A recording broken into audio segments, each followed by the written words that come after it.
donc on était sur les types de Sista. Donc je te disais que c'est un poème que j'ai écrit exactement il y a 1 an. Et en fait, pour faire court, c'était une fille qui je tenais énormément, qui m'a fait énormément de douleur. Et j'ai écrit un poème parce que quand tu. Un peu comme toi, comme tu l'as dit, quand moi il y a un mot, tu me fais un truc trop dur, je vais prendre un mail, prendre le temps de l'écrire, écrire, refaçonner, essayer de le faire le plus court possible parce qu'on m'a tellement dit que je parlais en long que. Moi je fais en long et à chaque fois je dis pardon.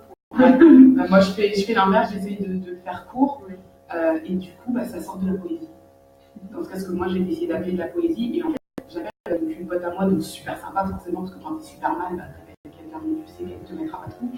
Et je lui dis ouais, j'ai écrit un poème et tout, et elle me dit t'as écrit un poème pour une meuf qui te fait chier et moi qui suis toujours là pour toi, j'ai jamais eu droit à ça. Et là je réalise mes propres conseils, à savoir concentrez-vous sur ceux qui vous font du bien quoi. Et je réalise que la pas du tout. Non mais voilà, si tu vois le réveil. Et du coup, je réécris le poème et en fait je mets en premier vers elle, en deuxième le type de sort, on va se taper un peu mutuellement dessus mais on est toujours là quoi. Et puis en troisième elle, les types que je les aime toutes en fait. Au final, et j'ai réalisé que en fonction des moments, je m'aligne entre celle-là.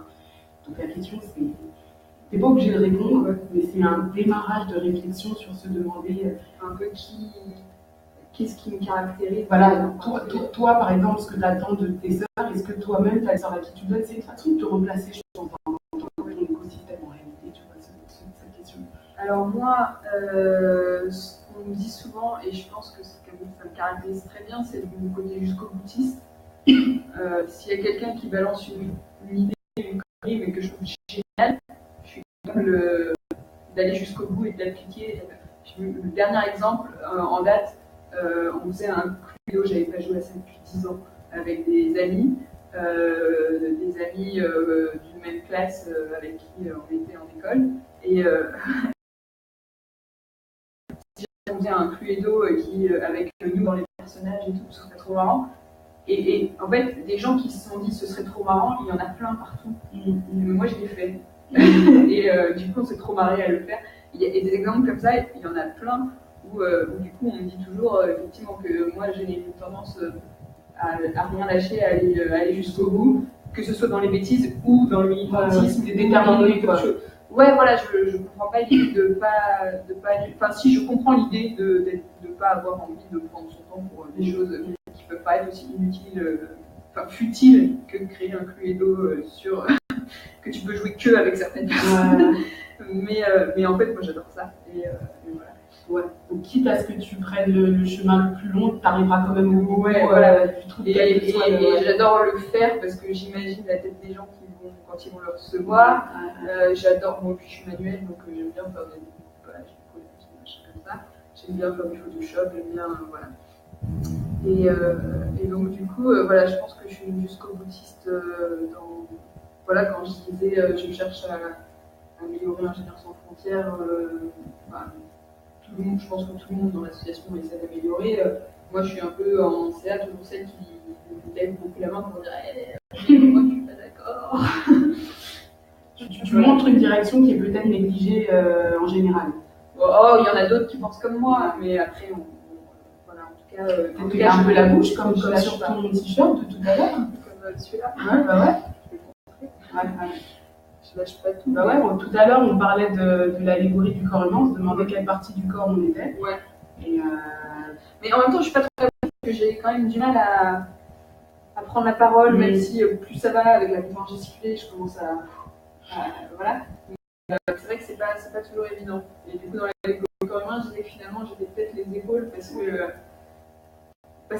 mais aussi, je sais pourquoi je suis les épaules. Alors déjà, les épaules, parce que ce que je disais à Adriana tout à l'heure, c'est que quand j'étais petite, j'ai toujours été complexée, parce que j'avais les épaules larges. Et du coup, mon papa, il m'appelait ma baraque, et il n'avait jamais compris que c'est pas une bonne idée. Que moi, je voulais qu'on m'appelle ma princesse à cette époque-là. Et aujourd'hui, avec le recul, je me dis que c'est féministe finalement.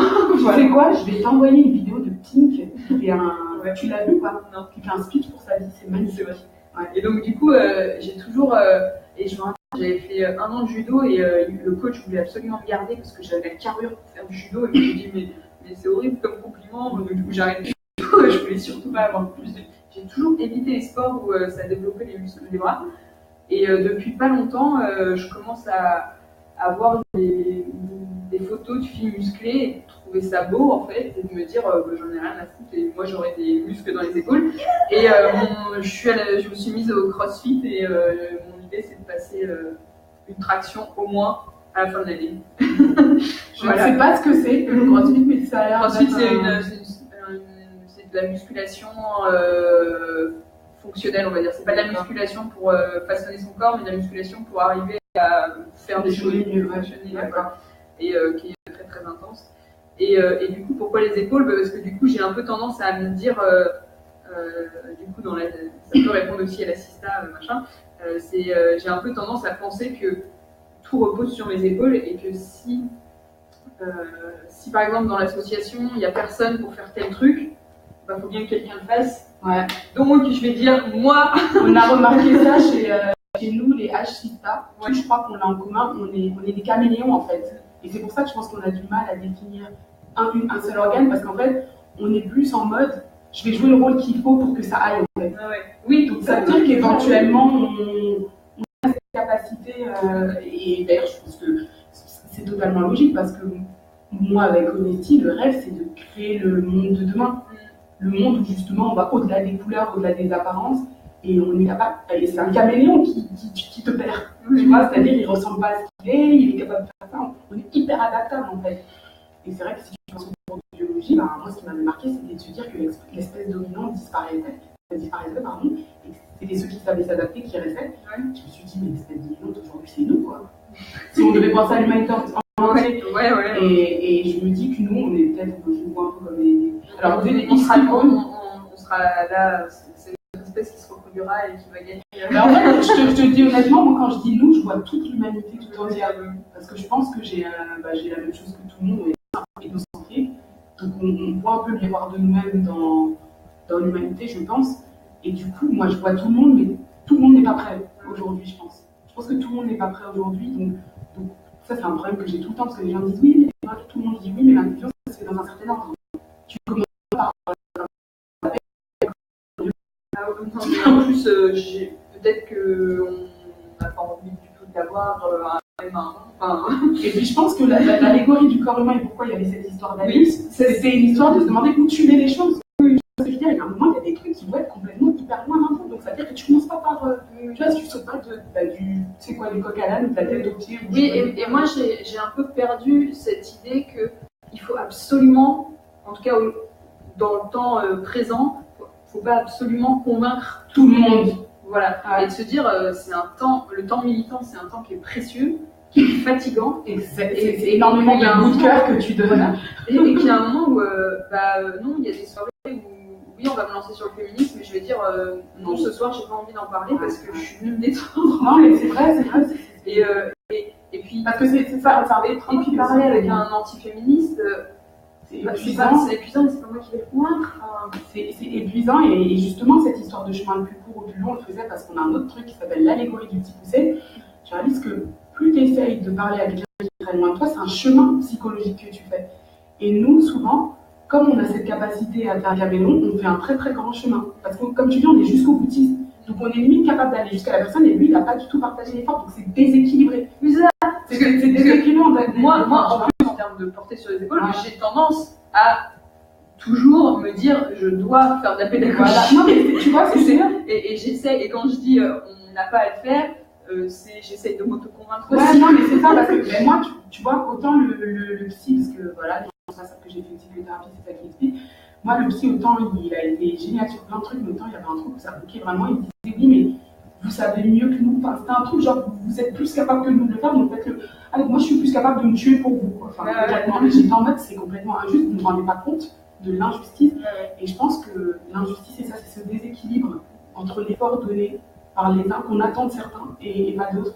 Et je pense qu'on l'a internalisé, et surtout en tant que femme déjà. C'est déjà quelque chose de très classique chez nous les femmes. Alors, si on rajoute l'intersectionnalité, je pense que ça augmente le truc. Et on a tendance à faire ce chemin. Et non, en fait, parce que quand on réalise notre valeur, parce qu'on est rare, je vous dis, je vous cherche, hein. On est vraiment rare, là, si je prends la responsabilité, on est très rare, on est rare et on est intense. Ça veut dire qu'il faut vraiment qu'on s'utilise nous-mêmes avec parcimonie. Et je pense que c'est ça que ça veut dire quand on dit qu'il faut qu'on reconnaisse notre valeur. Et autant je ne suis pas capitaliste dans l'âme, et autant je réalise que là je suis tombée à un niveau où je m'en fous complètement de l'argent, où ça affecte d'autres personnes, donc déjà c'est pas bon. Ouais. Et je me dis, mon temps il a de la valeur. Et que moi, personnellement. Non, mais être anticapitaliste, ça veut pas dire on est dans le monde capitaliste et il y a un moment où je le vis dedans et on est obligé de l'être. Je le dis parce que dans mon étude de marché, j'ai eu des comment tu peux parler d'argent et de l'honnêteté. Maintenant, ouais, je veux en venir, c'est que comme tu l'as dit, tout le monde me dit, mais fais du coaching, je sais pas quoi. Je fais ouais, mais parler 1 heure avec Lola, ouais, c'est cool, j'ai l'impression de m'amuser. Parler 1 heure avec un mec qui est complètement à l'opposé, tu sais combien ça me coûte émotionnellement. Donc il faut qu'il y ait une motivation. Et en plus, j'ai d'autres problèmes. Tu vois, autant lui, il a peut-être pas mon intelligence émotionnelle. Non, mais c'est vrai, mais il a un compte en banque, autant moi j'ai pas son compte en banque et j'ai l'intelligence émotionnelle. Donc c'est ce qu'on appelle aussi un échange de bons procédés.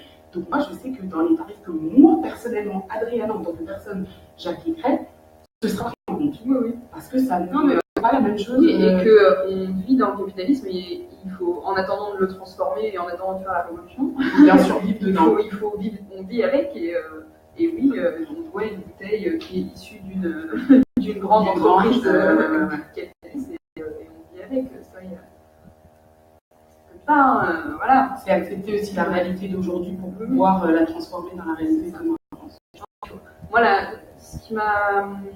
Une petite anecdote que j'aime beaucoup donner sur le militantisme, c'est quand j'étais petite, ma mère s'épilait pas. Et j'ai toujours vu ma mère avec des poils. Et quand j'ai commencé à en avoir, j'étais hyper fière. Je disais, je suis comme ma mère et tout.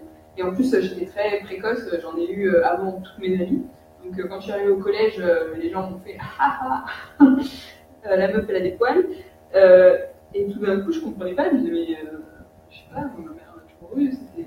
Et du coup, au bout d'un moment, je me suis un peu aidée. Et puis revenue au lycée, je me suis dit, en fait,